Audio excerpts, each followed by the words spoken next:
Good morning, church. Yes, so my name is Ismael.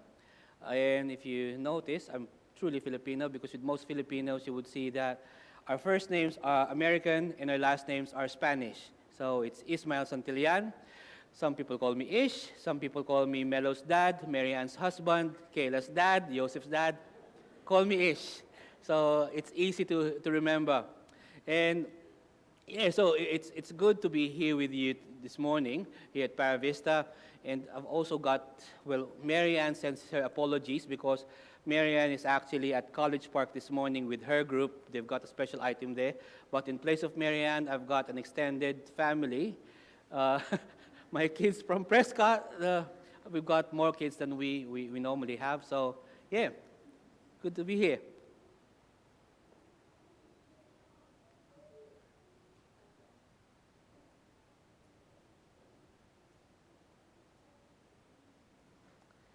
Just wait a bit. Now, you would probably notice that as people grow older, they've got more stories to tell. So, hopefully, I don't tell too many stories this morning. Okay. Okie dokie. Not yet. Okay, let's do it again. Ah, don't you love technology? Okay, cool. Oops, lost it. Do it again. Ta-dun, dun, dun.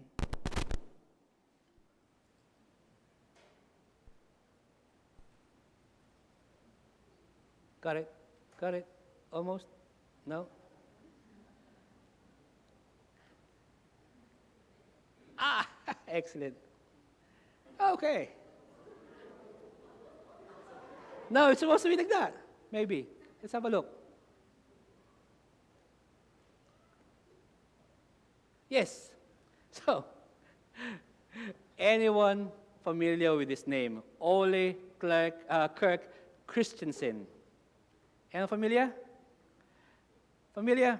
Maybe you'll be familiar with this. So, he is actually the father of Lego, whose name actually came from two Danish words, which is leg godt, which means play well. So Lego is actually an excellent organization. So if you're familiar with the organization, they have been evolving, but the basic stuff is still the same. The Lego brick is still there. It was actually invented in 1958, and I think, well, from Googling, it said that they have won Toy of the Century for 2 centuries. So it's not Toy of the Year, Toy of the Decade, Toy of the Century for 2 centuries. And now they're in the, I think the guys managing now is a great grandson of Ole. Lego. Who here doesn't love Lego? I used to really love Lego when I was a young child, although I didn't have a lot of Lego because they were a bit expensive back then. So, yeah, poor me. But let me introduce you to another guy. If you're familiar with, his name is Steve Sammartino. Anyone familiar with him? He's a highly sought after presenter in Australia and across the globe. He's Australian. And he's one of those people who calls themselves futurists. So they basically rock up in conferences and everything and tell you about the future, what's trending, what's happening, what will happen, and those kinds of things. But what's interesting with him was in 2013, he had this amazing project. It's called Super Awesome, what's it called? Micro Project 2013. He had this correspondence with a dude from Denmark, and they actually built a working Lego car.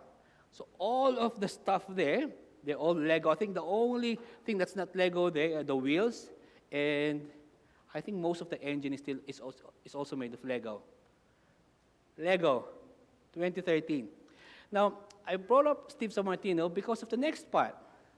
I think I've shared this with some people, especially those of you, I can't see anyone here who's from some of the places I've shared this with. But, so, Lego. Lego is basically boxes. With Steve Sammartino, when I listened to him once, he was telling the people that we basically all live in boxes all of our lives. Do you believe that? Let me show you. When we were born in a box called the hospital. Put in the cot, which is a box. Then, got home, bigger box. In our own room, family room, everything is in boxes. And then, of course, every day, open the fridge in the morning, get cereals from a box, pour milk from a box, put stuff in a box, the microwave, or cook them in a box called the oven. Boxes. But it doesn't stop there.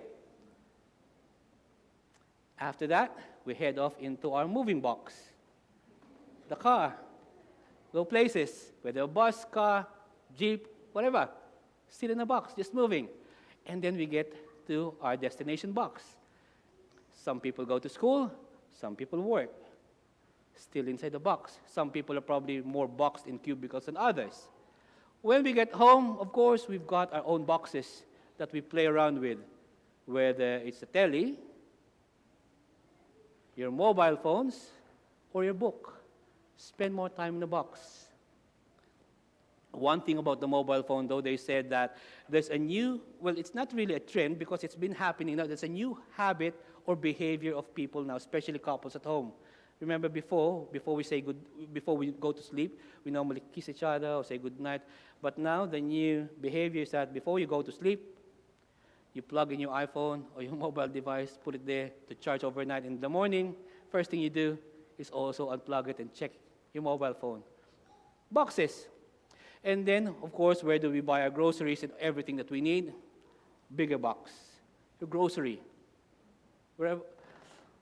And then, of course, on Saturday, we go to this huge box we're in now. Our church. And then, repeat. It goes on and on and on and on. And some of us have got micro boxes even within the church. Show of hands. Every Sabbath, or maybe last Sabbath, who among you guys were seated in the same seat? Same pew, same row, same seat. Okay? Is there anyone here who wears the same shoes every Sabbath? Same pair of shoes? Maybe the same watch every Sabbath? Who comes to church with the same person every Sabbath? Okay, very good. And we do it over and over again. Over and over again until the end of course. We end up in a box. Put in a hole, still in a box. But the beautiful thing about this, especially for us Adventists, this is something out of what Steve San Martin is saying, is that we have this hope that one day, although we've been left in a box, we will still go to that box, that heavenly box. The city lieth foursquare, and the length is as large as the breadth. And he measured the city with a reed 12,000 furlongs. A huge box we call New Jerusalem. Everything is in boxes. And between these boxes is life. Life in between. If you can see there, the life in between, they actually are lines, and sometimes those lines aren't really equal. Some lines are longer than others, maybe wider than others. Some are glorious than others. Some are sadder than others. But within those lines, between those boxes, is where we call life.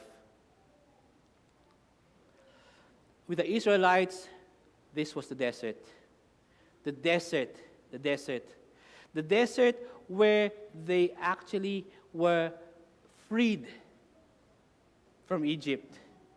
But at the same time, they fall prey with their own devices. The desert where leaders actually became heroes. But at the same time, it is also where some of the heroes fell. Boxes where people were cold. Boxes, or not boxes, the desert where some people failed to do what they were supposed to do.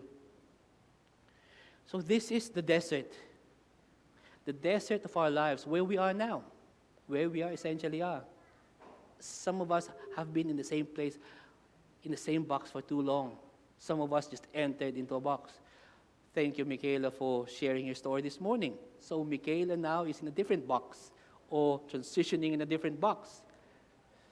And when we talk of the desert, as going through this, I remembered Caleb.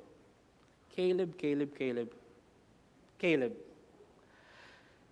He's mentioned in Numbers, verse 16.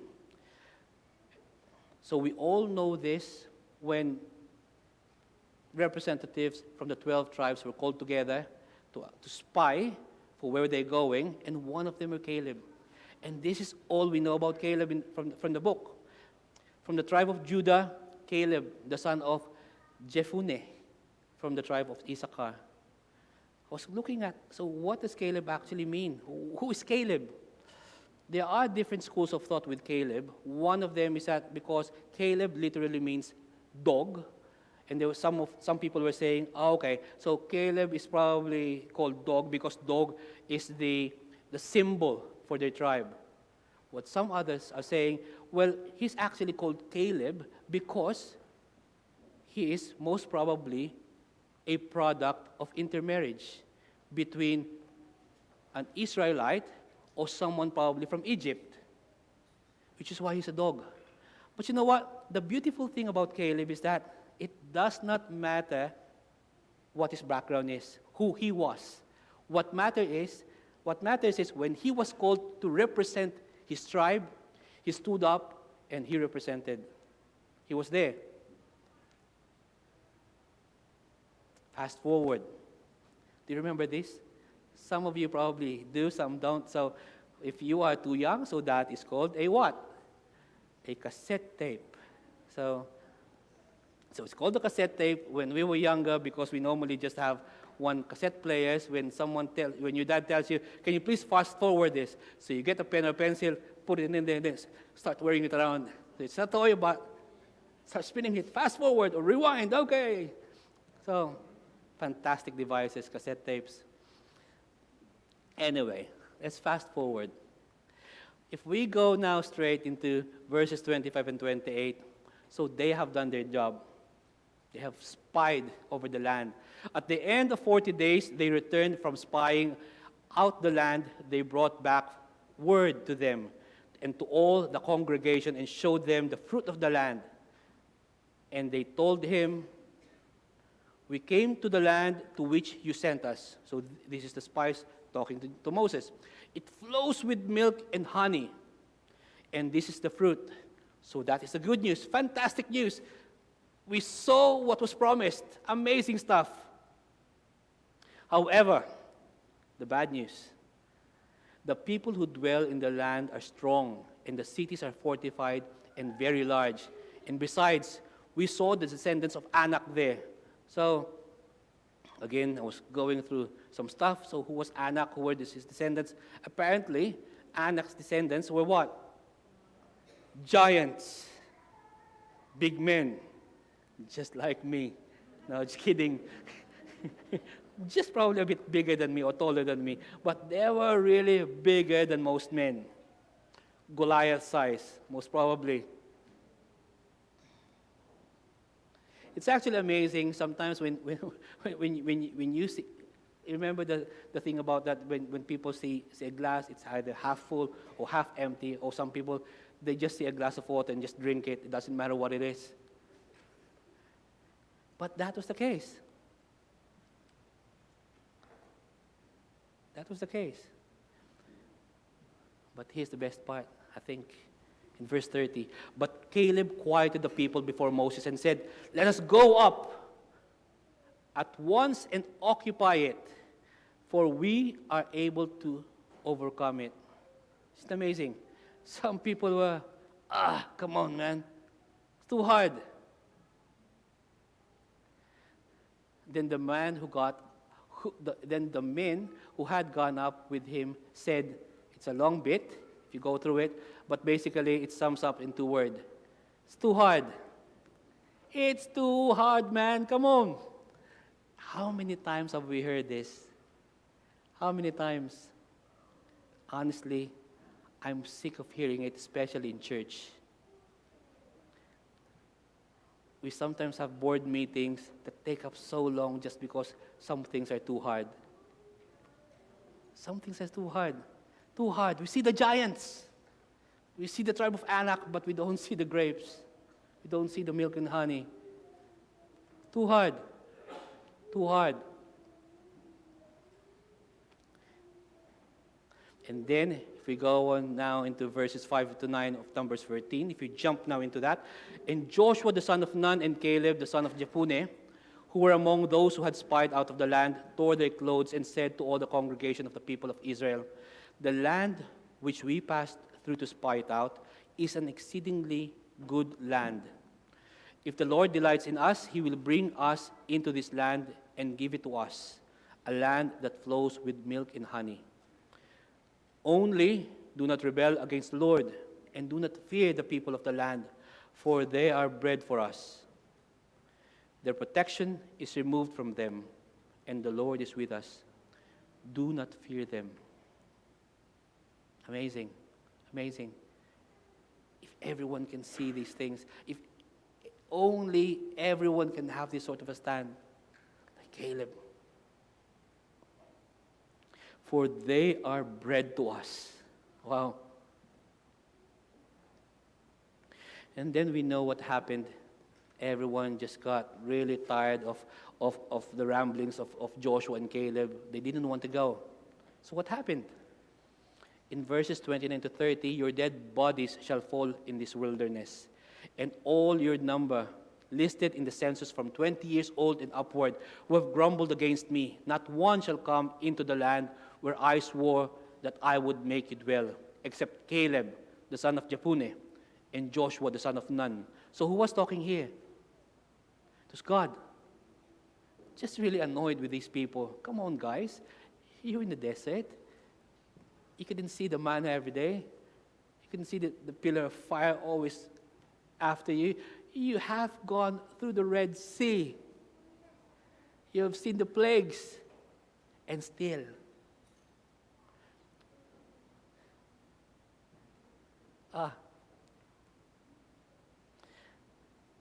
But then again, Caleb and Joshua. Caleb was there. Caleb stood his ground and was rewarded and was acknowledged for his faithfulness. Again, fast forward. In Joshua 15, we finally see Caleb getting his reward. According to the commandment of the Lord to Joshua, he gave to Caleb, the son of Jephunneh, a portion among the people of Judah, Kiriath Arba, that is Hebron. Arba was the father of Anak, and Caleb drove out from there the three sons of Anak, Sheshai and Ahiman and Talmai, descendants of Anak. We can see the consistency of Caleb here. The consistency of Caleb here in such a way that even when he was already there, he just kept on pushing. Nothing was too hard. Just kept on pushing. Just kept on pushing. The desert can be hard. The desert can really kill us. The desert can push us apart, pull us apart. But you know what? When I was Googling again, don't we just all love Google? I was looking at desert. Apparently, there are actually different types of deserts. Or there are different, these are just the three of them. The first one there, if you can read it, is Taklamakan in Central Asia. So it's supposed to be the largest desert in China, where in 2008, it is said that it just started snowing. So it's covered by snow. Still a desert, but it was so cold. But it was still a desert. Then there is, I hope I get this right, Lençóis Maranhenses. Is that right? If you know the place. So that is in Brazil. Once a year, they've got a rainfall of about, I think, 16 inches deep, so that there are lagoons built up in that, and life starts to thrive. But still, it is a desert. And then, of course, you've got the Sahara, one of the biggest, if not the biggest, deserts in the world.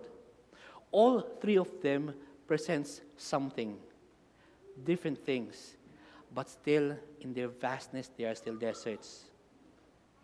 Now,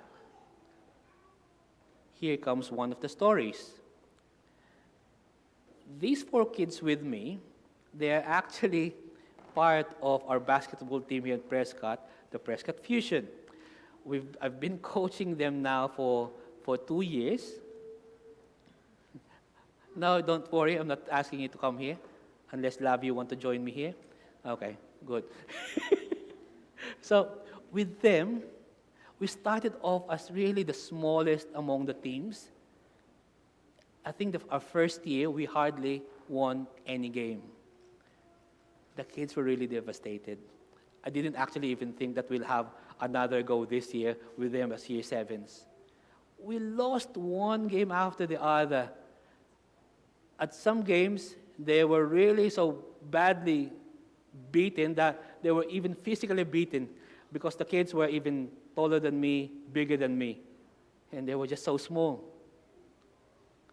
But they kept on pushing, and most of them kept on playing. It wasn't too hard. It wasn't too hard. They gave their all. And last term, they actually won the Division II championship. So they had the trophy. Hopefully this term we'll get it again. Maybe. If you keep pushing. But the desert, the long, long, long desert, it is in the desert where we actually prepare. We don't prepare when we get to our destination, but it is in the desert where we are trained, where we learn more about God's blessings, where we learn more about ourselves. It is in the desert also where we are cold. It doesn't matter how we are cold. We might not be cold through a burning bush, or we probably won't even be blinded on the road. We probably won't see a dove flying there calling our name. But we will be, or we are called now. It is in the desert where we overcome our fears. I think the greatest fear is change. We all don't like a lot of change in our lives, in the status quo.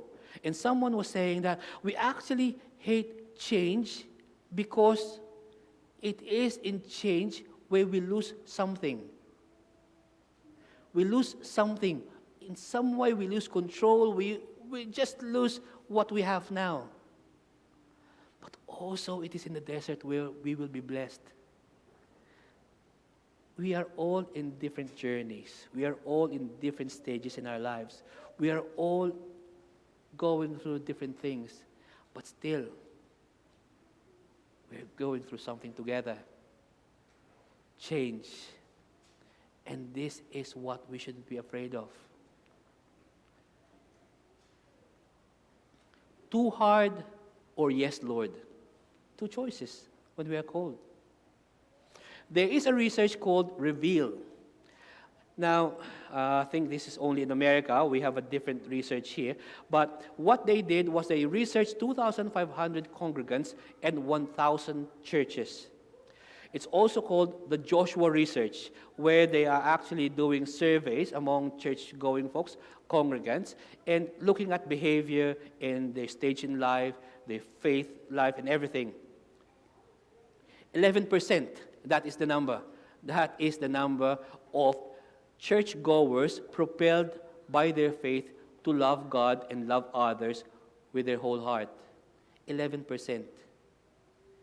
That's basically 1 out of 10 believers, 1 out of 10 members of the church who actually are propelled by their faith to love God and love others with their whole heart. 11%. Can you imagine what 11% is? Can you imagine what if only 11% of students constantly achieves passing marks? Is this acceptable? No. Even for you, if you are a student, 11%, you always get 11% out of your exams. You don't like that. 11%, what if only 11% of criminals are apprehended by the police? It means that 9 out of 10 criminals are out there. Would we feel safe? 11% of patients successfully treated in a hospital. Will we go to that hospital? But going back to 11%, 11% of churchgoers actually are propelled by their faith to love God and others. I don't think Australia is too far from that mark of 11%. 11%. In Queenstown, so I'm not sure if you know that we actually are sharing pastors next year. Your youth pastor will be our pastor, Travis. And Travis was asking me, so do you have a copy of the church roll? I was telling him, yes, you probably have to ask that from Robin. But I told him that, yes, but if you actually look at church roll, we probably have about maybe 102 people in church roll. But on Sabbath morning, in Sabbath school, we probably have about maybe 7 people at church. 11%. 11%. But then again, in Matthew 24, we always talk about this. And this gospel of the kingdom will be preached in the whole world as a testimony to all nations. And then what? The end will come. Equate that with 11%. And we've seen the signs. We can all see all of these signs happening around us. Everything is happening, from rumors of wars, from false claims of being Christ, being lovers of self, changes in the atmosphere, earthquakes, knowledge. We all see this. But still, the end is not coming. And I love this quote from Ellen G. White. The work of God in this earth can never be finished until the men and women comprising our church membership rally to the work and unite their efforts with those of ministers and church officers. She wrote this in 1915. If you go back to Matthew 24, do you reckon the end will come?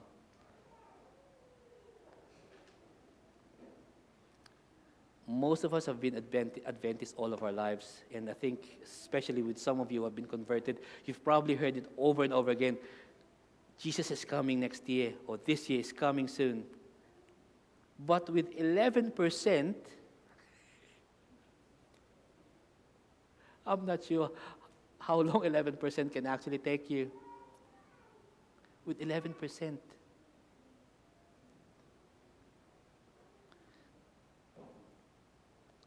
Three people. Everyone familiar with them? First one? This one? Malcolm X, yes. Next one? Gorbachev, yes. Last one? I'm not expecting the older folks, but the younger people. Hermione. Yes, Emma Watson. These three people, among others, have said the same thing. If not me, who? If not now, when? If not you, then who? We are all Calebs. We are all being called. When are we being called? Not tomorrow. Now. I remember back then when I was younger, it was really a long time ago, even when we were marching on the streets, walking towards the Malacanang Palace in the Philippines, this is what everyone is yelling. If not me, who? If not now, when? And the youth were so eager to push through all of their beliefs on the streets. But the same question being asked of us. If not me, who? If not now, when? How long do we actually say, it's too hard? It's too hard. A box is something that constrains or confines you into a limited amount of space. And sometimes we make it as small as we could, just to manage everything. But you see, the box is also what keeps you from stepping out and doing something different or uncomfortable. We need to get out there and be uncomfortable at times. I'll tell you a secret. I'm not sure if most of you noticed it. I'm actually a bit introverted. It's not a joke. I can talk to people as big as you can count, or as many as you can count, but when it comes to one-on-one, I actually struggle. I hate small talk. I really hate small talk. But with what was happening in the church, I found myself slowly getting into talking to people. Just talking to people.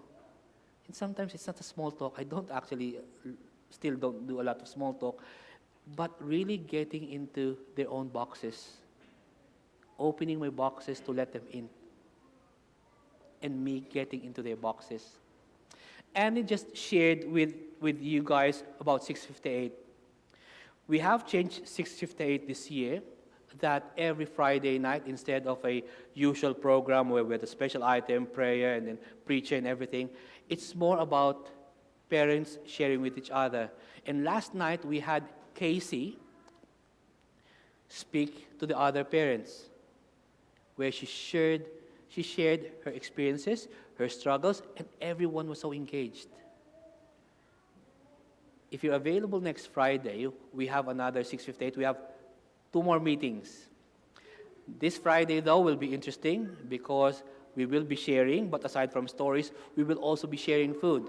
Because one of the parents at Prescott, Nitu, will be sharing her expertise in preparing Indian food. So, 658.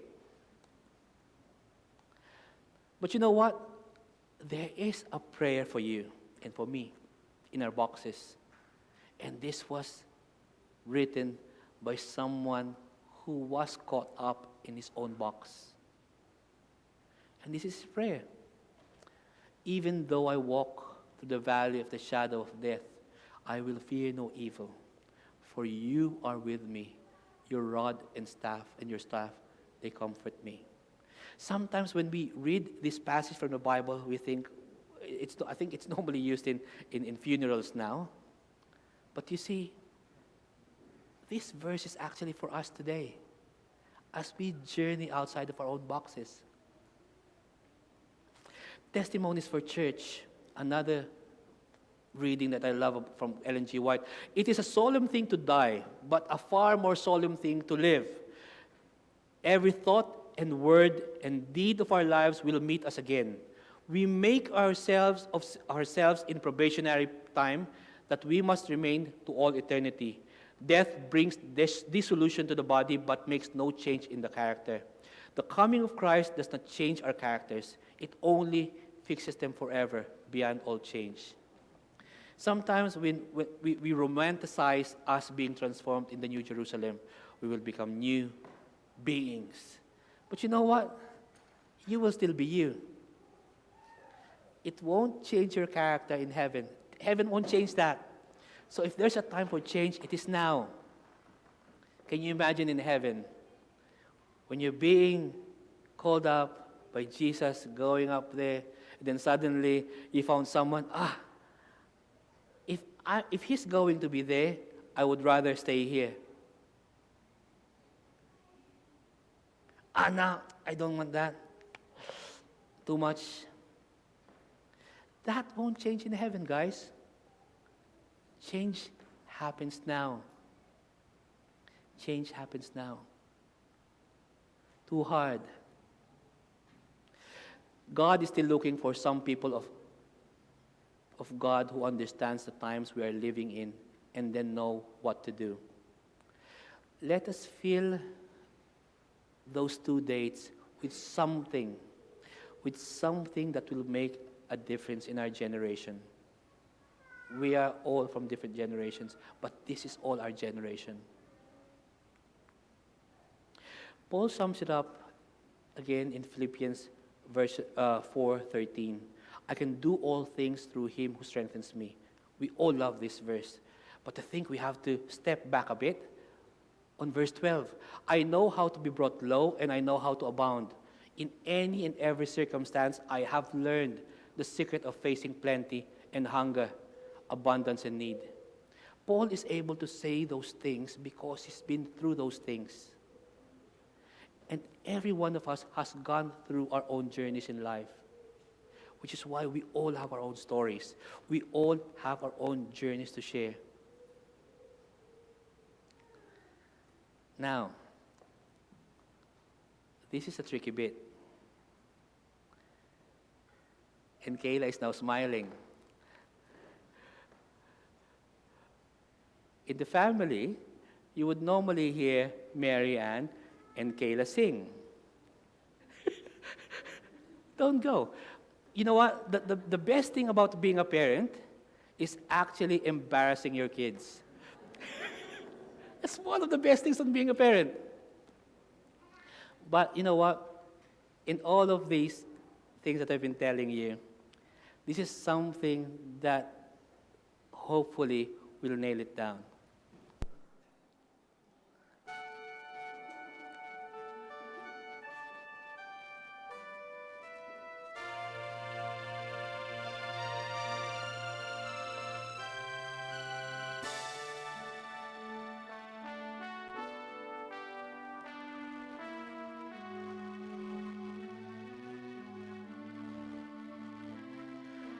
Life is not at all that bad, my friend. If you believe in yourself, if you believe there's someone who walks through life with you, you'll never be alone.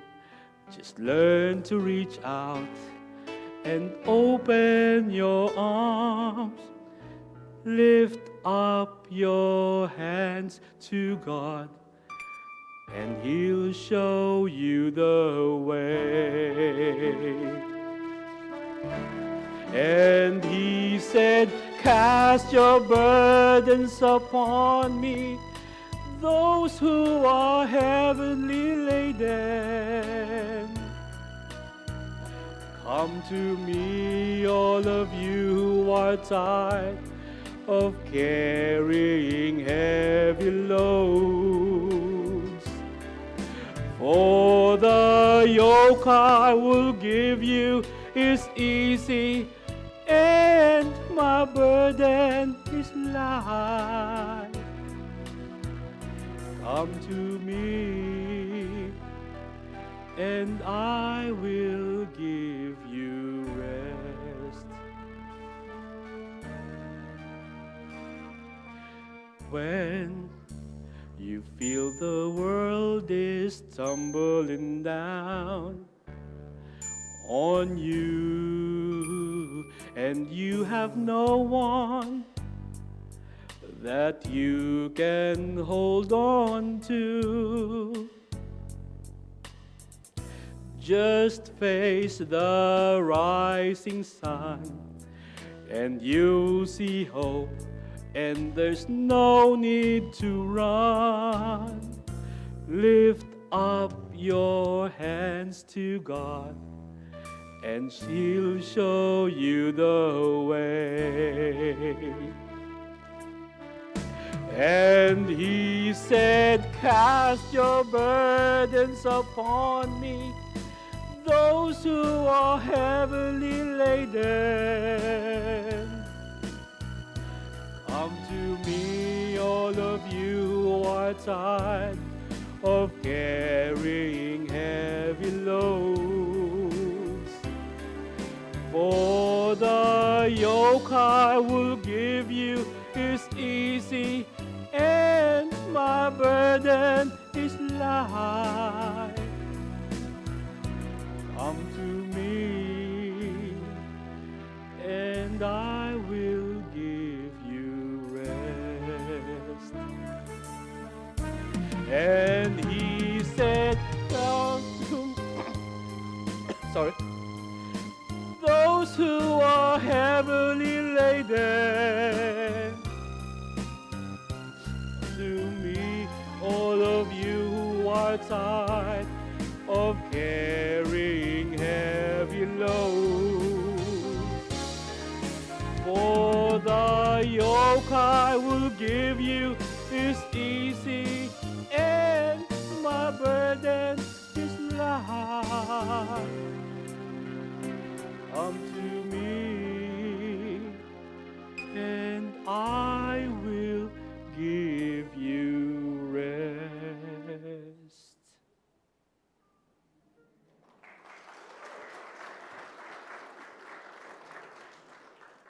And then we go back to where we started, the Lego brick.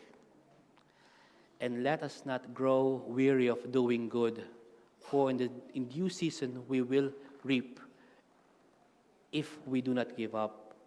All of us are also like Lego bricks. We connect above, we connect below, we connect sideways.